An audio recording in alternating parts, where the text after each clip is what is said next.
नमस्कार दोस्तों। कैसे हैं आप सब? उम्मीद है स्वस्थ होंगे, मस्त होंगे। तो मुझे पूरी उम्मीद है कि ये प्लेटफॉर्म जो है सन की डिज़ाइनर का, जिसमें हम एक रिटेल ऑयल इंडस्ट्री की बात करते हैं या डेवलपमेंट से जुड़े हुए प्रोजेक्ट्स की बात करते हैं, तो ये आपकी जो है कहीं ना कहीं से आपको सशक्त कर रहा होगा और आपकी प्रॉब्लम्स को रिजॉल्व कर रहा होगा। आपके बहुत सारे इनपुट्स आ रहे हैं, आपके बहुत सारे कमेंट्स यूट्यूब पे आ रहे हैं, टेलीग्राम चैनल पे भी आप लोग के इनपुट्स हैं, डॉक्यूमेंट्स आप भेज रहे हैं, और पर्सनल विंडो पे भी जो है, व्हाट्सएप पे भी आप लोग के मैसेजेस आ रहे हैं। पूरी कोशिश होती है कि जिनका जो है जवाब अप टू योर सेटिस्फेक्शन दिया जाए। और आप सबका बहुत बहुत धन्यवाद कि ये जो चैनल है, बेसिकली जो इसका मकसद है वो काफ़ी हद तक पूरा हो रहा है, और कम्युनिकेशन का जो मोड है वो टू वे हो गया है। आप लोग के इनपुट्स आते हैं, कोशिश होती है कि उनको रिड्रेस किया जाए, और आप लोग का इसलिए बहुत बहुत तहे दिल से धन्यवाद कि आप लोग जो है अपना बहुत ही कीमती समय जो है इस चैनल को दे रहे हैं, क्योंकि समय जो है कभी भी रिट्रीव नहीं किया जा सकता, और मेरे हिसाब से मोस्ट प्रीशियस ये जो है एक हमारा लाइफ का कंपोनेंट है। तो आप लोग का बहुत बहुत धन्यवाद। आज हम बात करने वाले हैं कि क्या चेंजेस आए हैं पेट्रोल पंप के अलॉटमेंट के प्रोसेस में कुछ पिछले सालों में। क्या ये प्रोसेस कुछ इजी हुआ है? क्या ये प्रोसेस आज भी वैसे ही चल रहा है? इसमें ईज ऑफ डूइंग बिजनेस कितनी है? इसके क्या पैरामीटर होने चाहिए? तो जब हम इन सब चीज़ों का डिस्कशंस करेंगे तो बिजनेस बेसिकली आता कहाँ से है उसकी भी बात करेंगे। कैसे बिजनेस बढ़ता है, कैसे रिटेल ऑयल इंडस्ट्रीज आगे तेजी से बढ़ेगी, क्यों हमें नए पंप पेट्रोल पंप्स की आवश्यकता है, और इस प्रोसेस को ईज करने में दोस्तों जो हमारी पॉलिटिकल मशीनरी है, जो लेजिस्लेचर है, जो पॉलिसी मेकर है, उनका रोल बहुत इंपॉर्टेंट है। हम किस तरह की गवर्नेंस को चुनते हैं, हम उस पर भी थोड़ा सा डिस्कशन करेंगे। कोई पॉलिटिकली किसी को फेवर करने का ऑब्जेक्टिव नहीं है, बट हो सकता है आपसे कुछ लोग मेरे जो व्यूज हैं उससे सहमत ना हो। कोई बात नहीं, आपके इनपुट्स आते रहने चाहिए। At least we agree to disagree on some of the points. तो बने रहिए इस प्लेटफॉर्म पे मेरे साथ। मैं architect Pradeep Kharbanda on the platform of sun की डिजाइनर।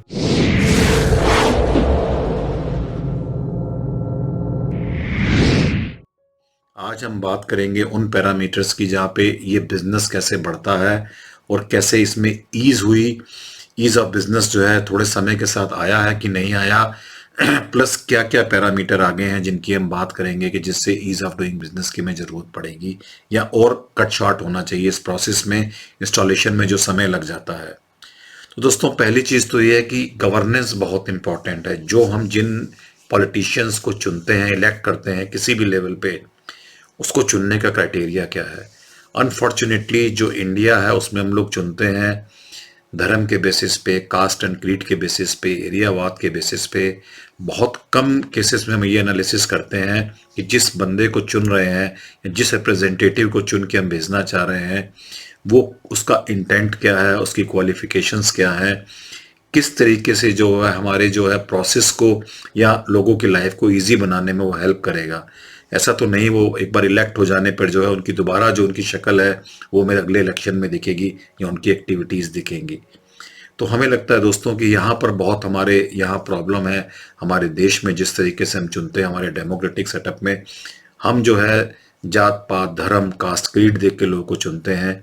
तो हमें लगता है कहीं ना कहीं ये एक हमें इस प्रोसेस को चेंज करना होगा दोस्तों। हमें चुनना होगा उन लोगों को जो लोग डिजर्व करते हैं, जो लोग जाके हमें वाकई रिप्रेजेंट करें और हमारे जो प्रॉब्लम्स हैं उसके रिजोल्यूशन की तरफ काम करें, ना कि अपनी जेबें भरने में लग जाए। आप जरूर उन लोग को चुनिए। आप देखिए कि उनके पास कितनी वेल्थ है, किस समय में कमाई, उनके रिसोर्सेस क्या है, वो किस तरीके से लोगों का इंटेंट रखते हैं, लोगों को सर्व करने का या अपनी जेबें रखने का भरने का इंटेंट रखते हैं। आप उन लोग को चुन के भेजिए दोस्तों कि जो लोग जो है हमारे जो लेजिस्लेचर हैं उनको इजी करें, हमारे जो पेट्रोल पंप के अलॉटमेंट के जो बिजनेस करने के प्रोसेस हैं उसको इजी करें, आम लोगों को उसमें आने का रास्ता खोलें, गरीब लोगों के उसमें आने का रास्ता खोलें, किसानों के आने का रास्ता खोलें, जो लोग हमारे जो फाइनेंशियली वीक हैं उनके आने का रास्ता खोलें। क्योंकि जो रिटेल ऑयल इंडस्ट्री है दोस्तों, कहा जाता है कि वो रिच लोग का बिजनेस है या धनंजय लोगों का बिजनेस है या पॉलिटिकली कनेक्टेड लोगों का बिजनेस है। मैंने इस चीज़ को पहले भी टच किया था एक वीडियो में कि कुछ साल पहले तक ये जो पेट्रोल पंप अलॉट्स उन्हीं लोगों को होते थे जिनके पॉलिटिकल कॉन्टेक्ट्स होते थे या जो लोग राजनीतिक या संरक्षण में होते थे उन लोग को अलॉट होते थे, अपने रिश्तेदारों को होते थे। कोई ट्रांसपेरेंसी नहीं है। आज काफ़ी हद तक ये प्रोसेस ऑनलाइन हो गया है, पर मुझे लगता है इसमें और भी बहुत कुछ करने की ज़रूरत है। अभी जो हमारी मंजिल है बहुत दूर है। हमें इसमें बहुत कुछ करना चाहिए कि हमारा जो इंस्टॉलेशन का प्रोसेस है और इजी हो जाए और आम आदमियों की पहुंच में आ जाए, किसानों की पहुंच में आ जाए, जो गरीब तबका उनकी पहुंच में आ जाए, वो भी इस बिज़नेस को कर सकें। जिनके पास ज़मीन है, ना कि ज़मीन जो अमीर लोग हैं, धनंजय लोग हैं, वो उनकी ज़मीन खरीद लें, उसमें पेट्रोल पंप्स को लगाएं। तो हमें लगता है कि हमारे जो इलेक्टेड रिप्रेजेंटेटिव होते हैं उसको चुनने में हमें बहुत ध्यान रखना चाहिए। पॉलिटिक्स की मैं इसलिए बात कर रहा हूँ दोस्तों, क्योंकि यही लोग होते हैं जो आगे जाके पॉलिसीज बनाते हैं, लेजिस्लेचर बनाते हैं। तो हमें बहुत ध्यान रखना चाहिए इन चीज़ों का। दूसरा ये कि ये बिजनेस तभी बढ़ेगा दोस्तों जब मोबिलिटी बढ़ेगी, हमारे हाईवेज अच्छे होंगे, हमारे एक्सप्रेसवेज अच्छे होंगे, हमारी रोड्स वाइडन होंगी, या इस तरह के इंफ्रास्ट्रक्चर आएंगे, इंफ्रास्ट्रक्चर प्रोजेक्ट्स आएंगे, टूरिज्म के प्रोजेक्ट्स आएंगे, या ऐसे डेवलपमेंट प्रोजेक्ट्स आएंगे जिससे वे साइड एमिनिटीज़ बढ़ें, या जिससे इन रिटेल ऑयल इंडस्ट्री का बिजनेस बढ़े। वो तभी पॉसिबल है दोस्तों जब कनेक्टिविटी अच्छी हो, जब हमारा जितने भी पार्ट हैं उनकी कनेक्टिविटी अच्छी हो। अगर मैं उत्तर प्रदेश की बात करूं, यूपी ईस्ट और यूपी वेस्ट की कनेक्टिविटी आज की डेट में जो है बढ़नी बहुत तेज़ी से बढ़ रही है, उस पर बहुत प्रयास किए जा रहे हैं। मुझे याद है पिछली गवर्नमेंट में जो है कई साल पहले हमारा ग्रेटर नोएडा नोएडा एक्सप्रेसवे का एक प्रोजेक्ट हुआ।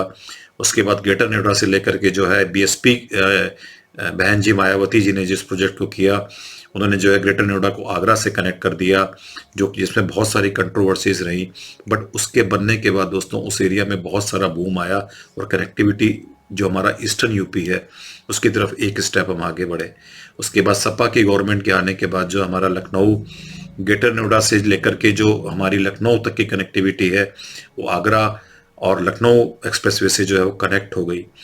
तो एक इस तरीके से एक्सप्रेसवेज की जो है हमारे उत्तर प्रदेश में एक बीमारू स्टेट जिसे कहा जाता है वहाँ पे शुरुआत हुई। आज की डेट में हम दोस्तों अगर देखें तो हमारे पूर्वांचल एक्सप्रेसवे अभी लेटेस्ट जो है उसका इनॉग्रेशन हुआ है और वो फंक्शनल हो गई है काफ़ी हद तक। उसके बाद हमारे बहुत सारे और एक्सप्रेसवेज और लिंक रोड्स के प्रोजेक्ट चल रहे हैं।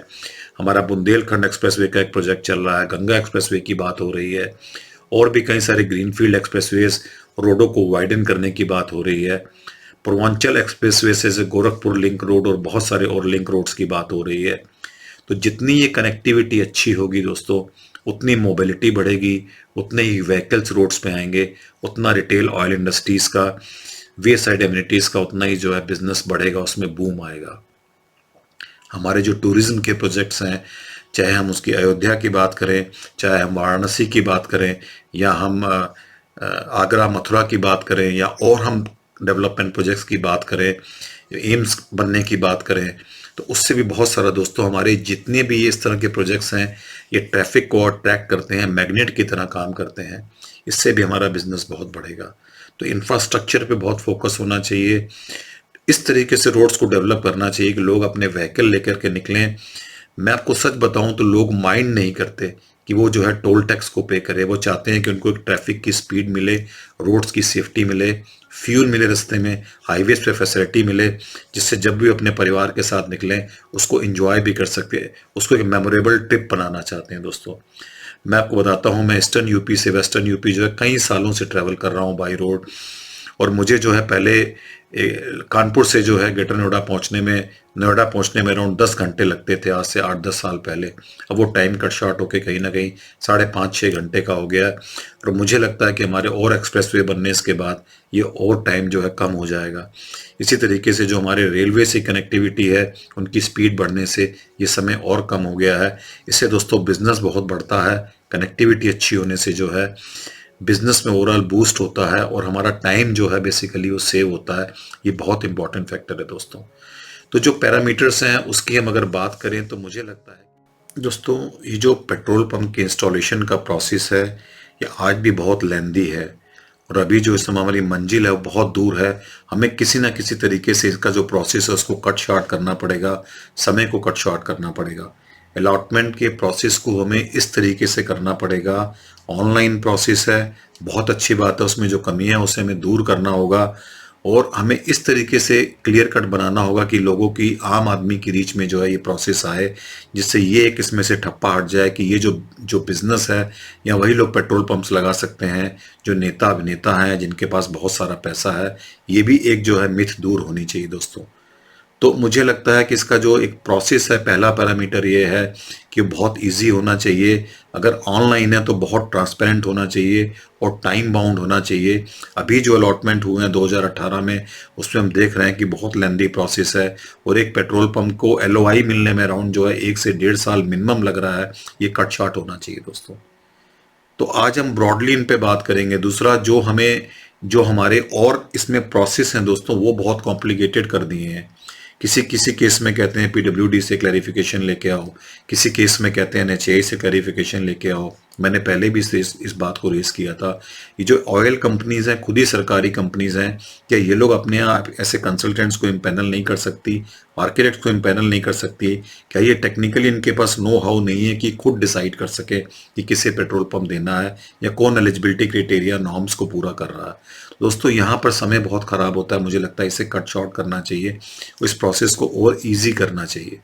अपनी जो जिम्मेदारी है वो दूसरे डिपार्टमेंट पे ना डाल के खुद ही उसे डिसाइड करना चाहिए। तीसरा दोस्तों, मुझे इसमें ये लगता है कि जो हमारा एनओसीज का प्रोसेस है वो बहुत लंबा है, उसको हमें कट शॉर्ट करना चाहिए। वो सारा प्रोसीजर ऑनलाइन होना चाहिए, टाइम बाउंड मैनर में होना चाहिए। इसमें जो ह्यूमन इंटरफेस है उसको ख़त्म करने का पूरा प्रयास होना चाहिए, जिसमें कि बहुत सारा समय और बहुत सारा पैसा लग जाता है दोस्तों, और बहुत एक्सप्लॉयटेशन होता है।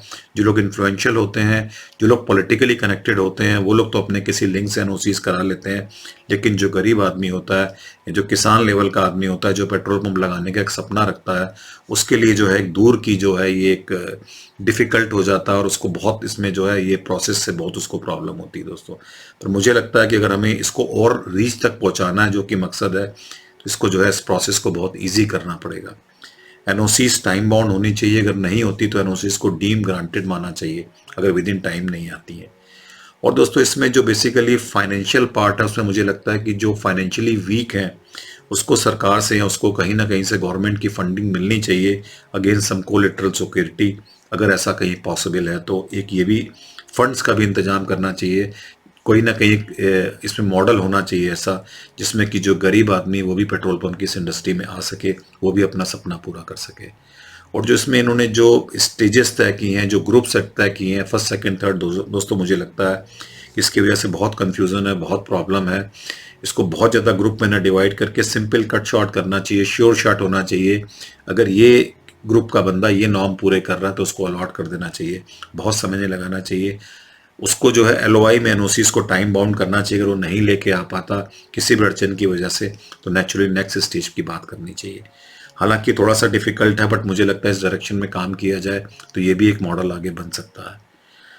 और दोस्तों मुझे लगता है कि जो हमारे लैंड की वेरिफिकेशन का जो प्रोसेस है वो भी बहुत लंबा, उसको भी कट शॉर्ट करना चाहिए। उसकी जो डॉक्यूमेंट्स की चेकिंग है उसको भी बहुत एक टाइम बाउंड मैनर में करना चाहिए। इसमें भी बहुत समय लग रहा है और बहुत सी आर्बिट्रेरीनेस हो रही है। तो मैंने इस वीडियो में कुछ ना कुछ टॉपिक्स आपसे डिस्कस किए हैं। अगली वीडियो में इसी के कंटिन्यूएशन में हम अगले और टॉपिक्स को डिस्कस करेंगे। अदरवाइज दोस्तों ये वीडियो बहुत लंबी हो जाएगी। ऑब्जेक्टिव ये है कि पेट्रोल पंप लगाने में एक आम आदमी भी आगे आ सके, उसको भी पूरा सपोर्ट मिलना चाहिए, और जो ड्यूरेशन है वो कट शॉर्ट होनी चाहिए, बहुत ईजी होनी चाहिए। इस वीडियो में दोस्तों आपके कमेंट्स आते रहने चाहिए। मैं अगली वीडियो को कंटिन्यू करूंगा और हम पॉइंट वाइज आगे से डिस्कस करेंगे, और आपके कमेंट्स का इंतजार रहेगा। और अगर आपको लगता है कि ये वीडियो जो है कहीं ना कहीं आपको एम्पावर कर रही है, सशक्त कर रही है, तो इसको लाइक करिए और उसको शेयर करिए और बने रहिए इस प्लेटफॉर्म पे मेरे साथ। Thank you very much.